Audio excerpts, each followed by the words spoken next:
vídeo rápido e hoje vamos analisar juntos a Alphabet, dona do Google. Primeiro, precisamos entender quais os negócios da empresa. Hoje, ela possui 6 frentes diferentes: a busca, o Google Cloud, YouTube Ads, Gemini, Waymo e o P&D da empresa. Destaque para o Cloud, que teve crescimento de 82% e um backlog de 514 bilhões. Importante em toda análise é entender o contexto atual da empresa para analisar a fundo os cenários bear, pessimistas, e os bulls, otimistas.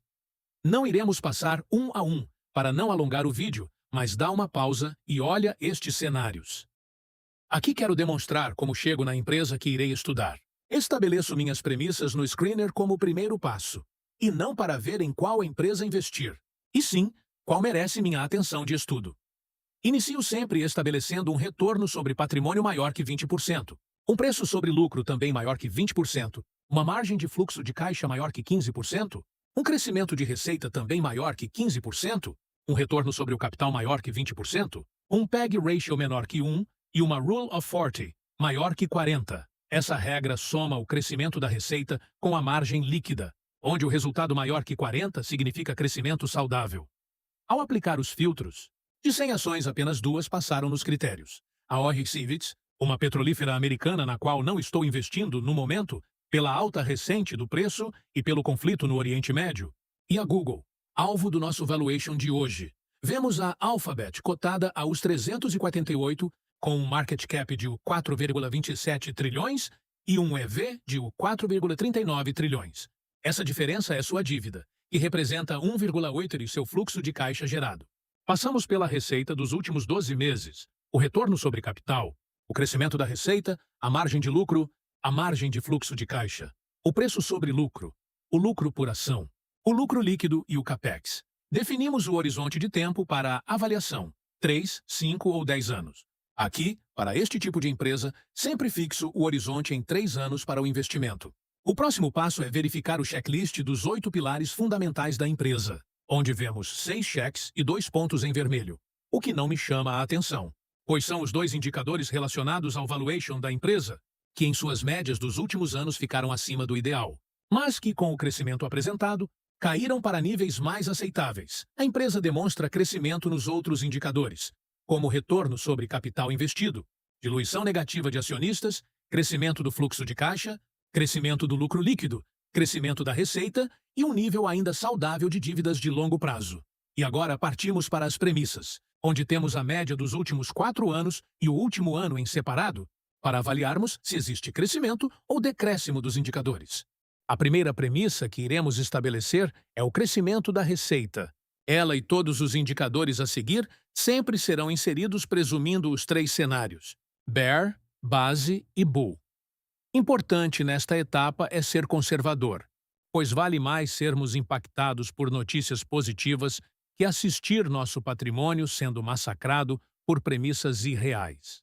Irei adiantar um pouco este processo aqui, mas fica livre para dar pausa e dar uma verificada nos indicadores das premissas.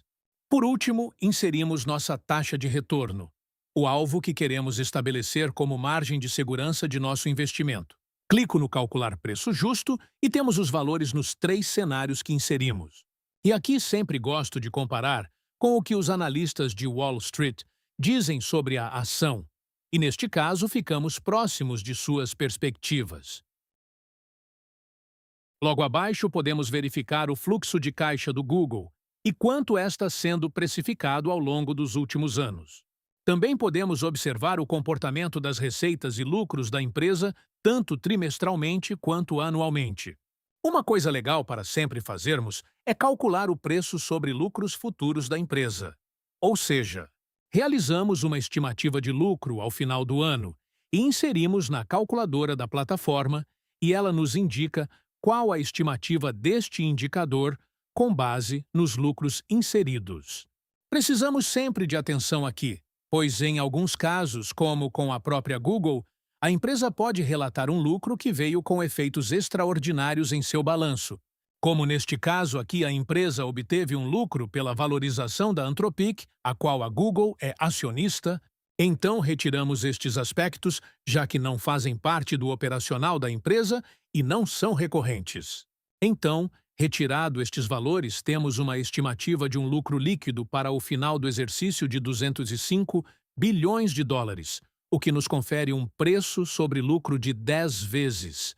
Este indicador é um dos mais utilizados em valuations de empresas e nos mostra que a Google está muito barata em comparação ao nível de entrega de resultados e crescimento que a empresa tem apresentado, especialmente com o cloud. Descemos um pouco e vemos o comportamento da ação no gráfico de cotação e podemos ver a valorização conseguida em período de tempo não muito longo. E mais uma informação importante que temos na plataforma é o acompanhamento dos maiores fundos de investimentos americanos, as famosas baleias do mercado financeiro. Todos nós já ouvimos falar da Berkshire, o fundo de investimento do Warren Buffett. Ele aumentou sua posição no Google em 83% e hoje já é a terceira maior posição dentro do fundo. E sabemos bem que o velhinho não entra em apostas. E por fim, ainda podemos criar uma lista com preços teto das ações estudadas, criar uma watchlist e ter sua carteira com benchmarks importantes como comparação com CDI e Ibovespa. Mas isto é tópico para o próximo vídeo. Espero que tenham gostado de nossa análise e qualquer dúvida deixa nos comentários. E não esquece de deixar o seu like. Aqui na A Capital, nada é indicação de investimento, tudo tem propósito educacional e influenciar você a criar um método de análise profundo como um profissional. Até mais!